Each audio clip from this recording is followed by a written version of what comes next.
dabarsaa bara gadda keetti harka keessi qabee gaddeessi barsiisee manoo sinneessuuti barattoon si baasee nan tolchan seenaa kee nan godhan waan haaraa ibsi harkaan baddu waa'ee keetiif jedhee murtoon murtaa'eera.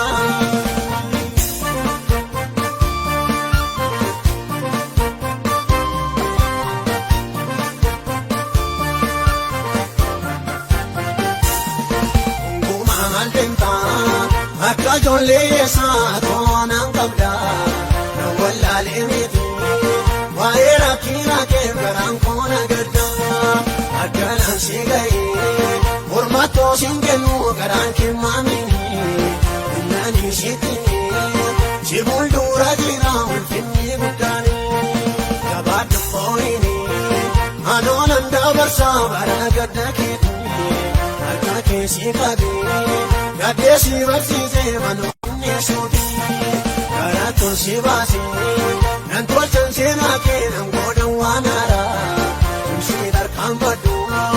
waa'ee keetiif jedhee murtoon murtaa'eera.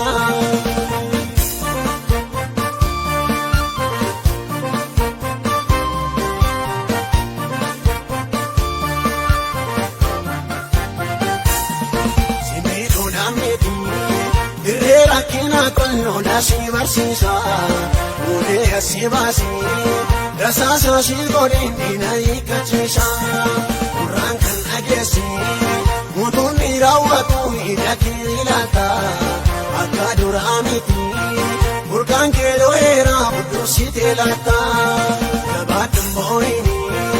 anoonan dabarsaa bara gadda keetti harka keessi qabee gaddeessi barsiisee manoo sinneessuuti barattoon si baasee nan tolchan seenaa kee nan godhan waan haaraa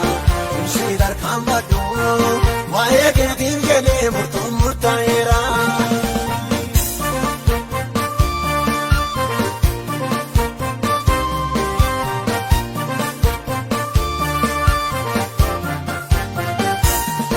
Ni beekaa garaan koo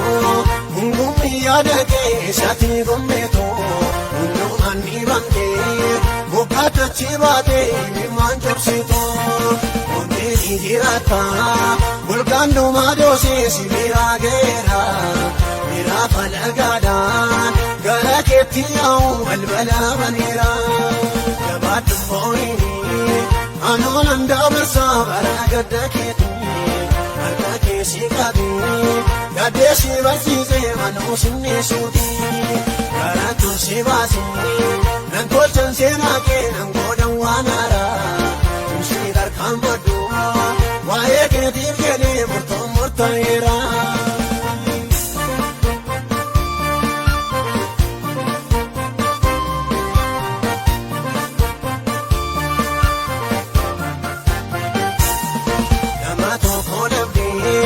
Dhiibamuu keessana ilaalee argeera nama akkati taatu kumaatama keessa hiitaa kee fuudheera